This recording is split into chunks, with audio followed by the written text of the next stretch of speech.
Buenas tardes, soy la doctora Fabiola Muñiz, soy médico cardiólogo, ecocardiografista y me desempeño en mi práctica tanto privada como institucional. Quiero agradecer al comité organizador, en especial al doctor Andrés Preciado por la invitación a participar en esta jornada de trabajo del capítulo de imagen cardiovascular de la ANCAM en el bienio 2018-2020, dándoles a todos ustedes la más cordial bienvenida al curso internacional virtual Cardiología and Imagen. En este caso, a mí me toca abordar los criterios electrocardiográficos del crecimiento auricular, tema insertado en el módulo de electrocardiografía y prueba de esfuerzo. Es el tema que vamos a desarrollar.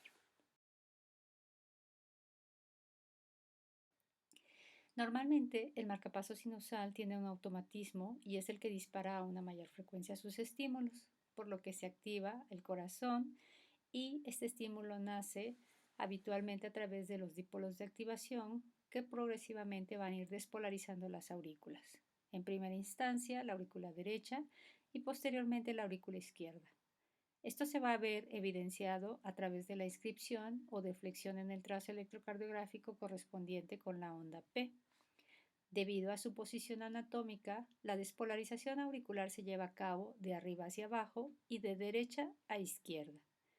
Esta despolarización auricular empieza en el nodo sinusal y se dirige primero hacia la aurícula derecha, extendiéndose en formas de curvas concéntricas hacia el septum y la aurícula izquierda, a través fundamentalmente del haz de Bashman. De tal suerte que las alteraciones en el crecimiento auricular pueden estar mediadas por dilatación, por hipertrofia, en la conducción. Los crecimientos auriculares determinan las alteraciones características en la onda P. Desde 1935 se admite que el valor máximo de este voltaje corresponde en el eje de las Y a una amplitud menor de 2.5 milímetros.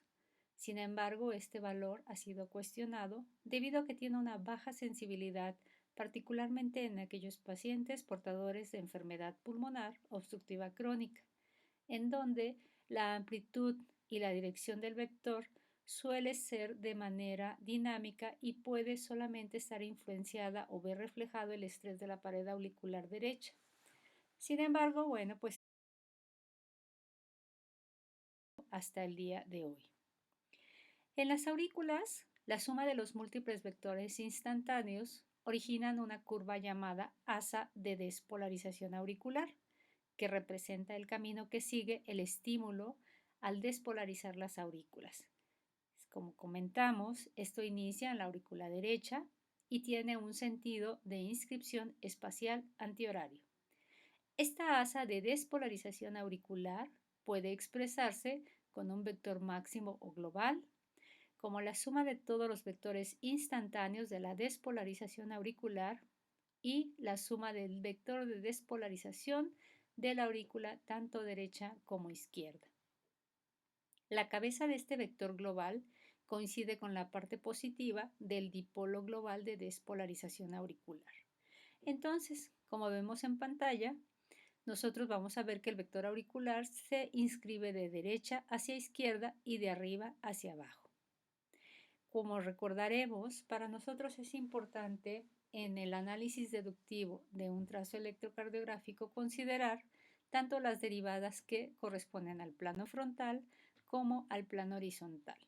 En el primer caso, este vector se aleja de ABR y se acerca a D2, en tanto que en el plano horizontal se acerca usualmente a B1, B2, que es justamente donde queda en medio las aurículas, y en la derivación ABR puede ser negativa e isodifásica en B.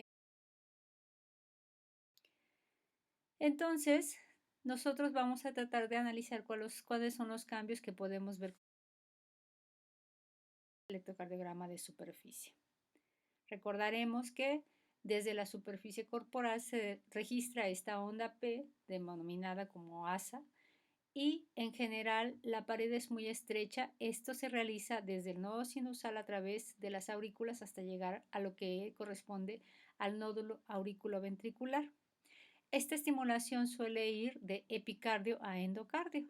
no de endocardio a epicardio como usualmente resulta en la estimulación ventricular, debido a que la pared de las aurículas son una pared muy delgada.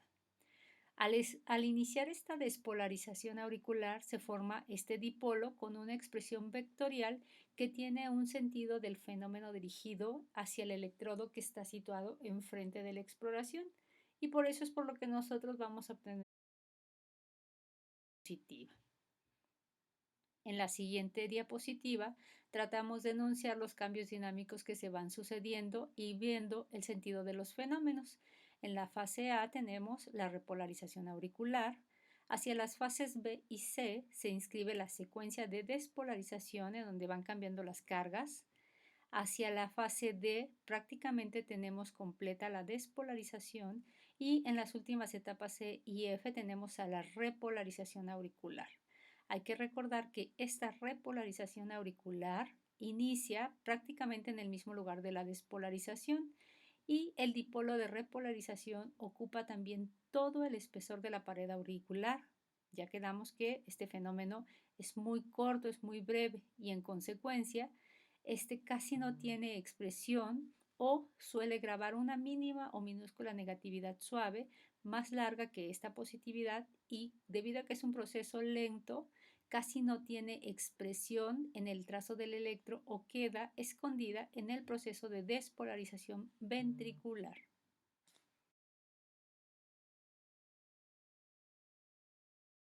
Nosotros tenemos que recordar cuál es la morfología en el trazo del electro, más o menos tendríamos obtendríamos una morfología similar a esto. Tenemos una morfología normal en cuanto a los valores de amplitud y voltaje, lo que correspondería a un crecimiento auricular derecho y a un crecimiento auricular izquierdo. Entenderemos por qué cuando un crecimiento auricular derecho se expresa más en voltaje y no significa necesariamente que solamente sea en voltaje o amplitud, sino que si suele haber incremento en el tiempo o en la duración de inscripción de la onda, este generalmente suele caer en lo que correspondería a la morfología de la aurícula izquierda, por eso no tiene expresión. En tanto que en el crecimiento auricular izquierdo pues ya no tiene hacia dónde hacerse evidente y por eso es por lo que en el caso del izquierdo lo que vamos a tener son alteraciones. En el caso del crecimiento auricular derecho, podemos tener en cuenta dos puntos. Podemos tener criterios directos o criterios indirectos. En el primer sentido, nosotros consideraremos el voltaje de la onda P mayor o igual a 2.5 milímetros en las derivaciones inferiores. Podemos tener el aspecto de ápice de la onda P y en el complejo de las derivaciones precordiales podemos tener un complejo más menos o un complejo mayor a 1.5 milímetros. Habíamos entendido que en la siguiente derivación del plano horizontal podríamos obtener el valor de una onda P como más derivación. Nosotros también podemos obtener un cociente, que es la onda de P de voltaje mayor o igual a 1.5 en B2 en asociación con un cociente de relación RS mayor a 1. El eje de la onda P usualmente corresponde a una derivación hacia la derecha, excepto en el caso de las cardiopatías congénitas, que no necesariamente puede estar desviado el eje. Existe un índice que es el índice de Macruz, cuyo valor debe de ser menor de 1 a 1.6 y resulta del cociente entre la duración de la onda P y de la... Y en otro sentido tenemos los criterios indirectos de crecimiento auricular derecha, que es decir, se ven expresados en el complejo QRS. En primera instancia tenemos la señal de Sodi, que no es más que la representación gráfica de un complejo QR o QRS en B1 y B2. Esto suele ser consecuencia de la gran dilatación de la aurícula derecha con una rotación horaria del corazón, una relación del voltaje B2-B1 mayor a 5 o un voltaje de 4. Los criterios indirectos es el signo de Peñalosa y Tranchechi, que son complejos QRS de bajo voltaje en B1, en contraste con un complejo QRS de voltaje normal o incrementado en B2, y esto se debe a un crecimiento importante de la aurícula derecha y su interposición con el ventrículo derecho. De tal suerte que cuando nosotros hacemos este análisis tenemos en cuenta las derivaciones del plano inferior en el plano frontal y en el plano horizontal B1 como mayores representantes vamos a buscar. Las causas también las podemos dividir en dos rubros, pueden ser de manera congénita o adquirida. Y obviamente nosotros vamos a obtener la mayor parte de estas anomalías en relación a las cardiopatías congénitas, por enunciar algunas: la anomalía de Epstein, la atresia tricuspidia, la estenosis pulmonar de grado moderado e importante, el complejo del síndrome de Eisenmenger, la comunicación ventricular arterial o algunas. En el caso de las causas adquiridas, son todas aquellas que estén representadas por un incremento en las presiones de llenado del ventrículo derecho, la hipertensión arterial pulmonar o las patologías secundarias a lesiones del corazón derecho en el caso de la válvula tricúspide, sea estenosis, insuficiencia o doble. Entonces aquí en pantalla podemos ver una imagen de una onda P que se enuncia como una onda P picuda porque el complejo en la amplitud es mayor a 2.5 milímetros, particularmente en D2 y en ABF como más. Entonces, en principio hablamos del crecimiento auricular derecho y ahora del crecimiento auricular izquierdo.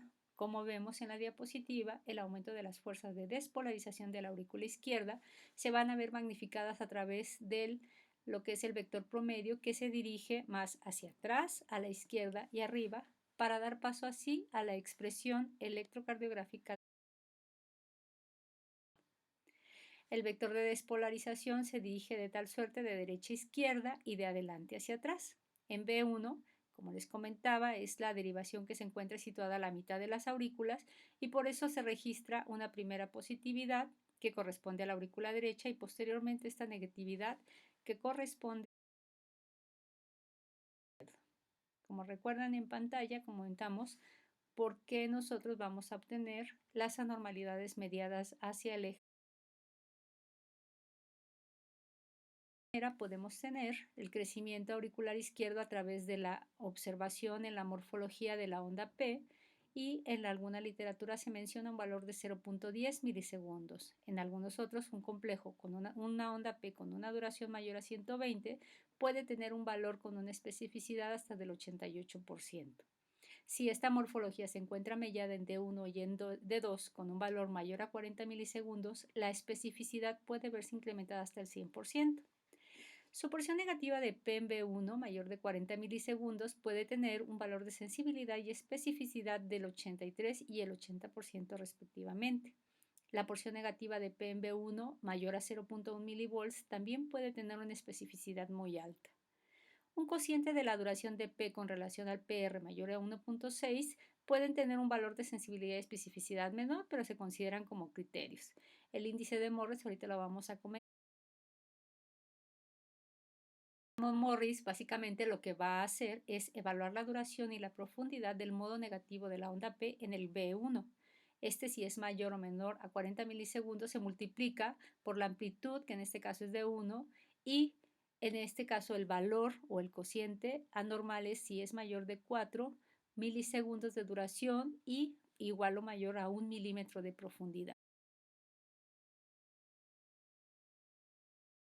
Además del eje desviado a la izquierda, hay aumento en la duración de la onda P y este aumento puede ser también en muchas ocasiones mediado por un incremento en el segundo pico cuando hay una onda P mellada, cuando hay hipertrofia de su pared y este puede verse fundamentalmente en corazones, en patologías del corazón izquierdo como la valvulopatía mitral, que de esto resulta que en muchas ocasiones se le mellada, que en este esquema nosotros lo vamos a ver de manera más representativa en B2 y el valor de P como más, menos, menos en B1. Sin embargo, hay que considerar algunos aspectos. El envejecimiento en sí puede provocar un crecimiento auricular izquierdo y este puede estar en relación a cambios estructurales propiamente del tejido en relación a la edad. Por ejemplo, la obesidad es otro de las causales de crecimiento auricular izquierdo de un mecanismo todavía no aclarado.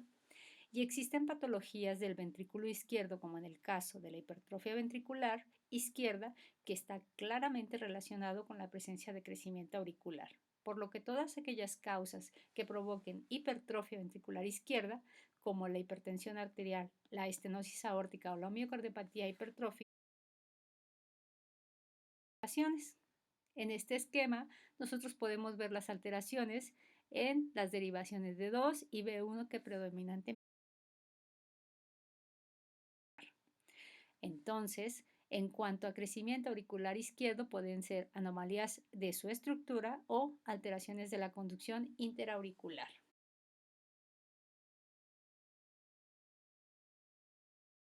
Un trazo del electrocardiograma no son excluyentes. Nosotros podemos tener la presencia de ambos crecimientos que se van a dar a través de la suma de los valores, tanto en el voltaje como en la amplitud que nosotros acabamos de enunciar. ¿Sí? Entonces, podemos tener el componente inicial de la onda P en B1 mayor a 1.5 y un componente final negativo lento y profundo mayor de 1 y una duración mayor de 40 milisegundos.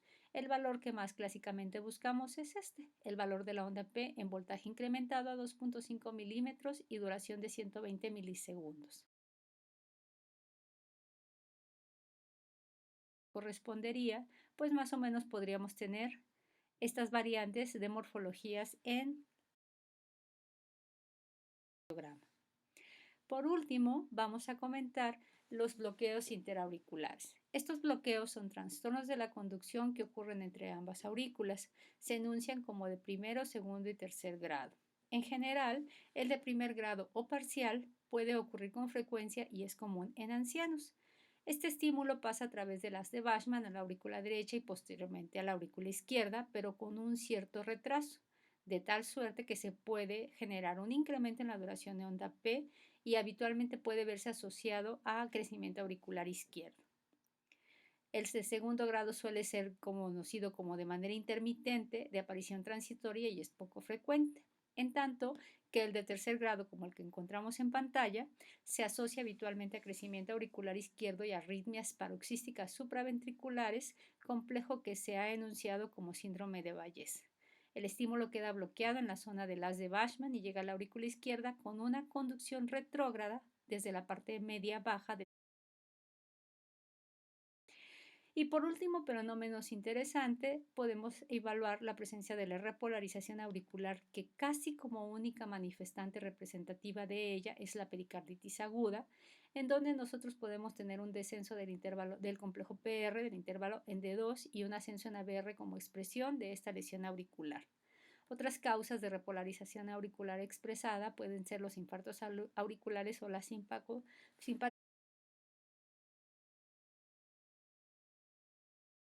Entonces, en estos minutos acabamos de comentar de manera muy breve y tratando de ser lo más representativo desde el punto de vista esquemático, cuáles son los puntos a considerar en un análisis deductivo del crecimiento de las aurículas izquierdas. Por su atención, muchas gracias.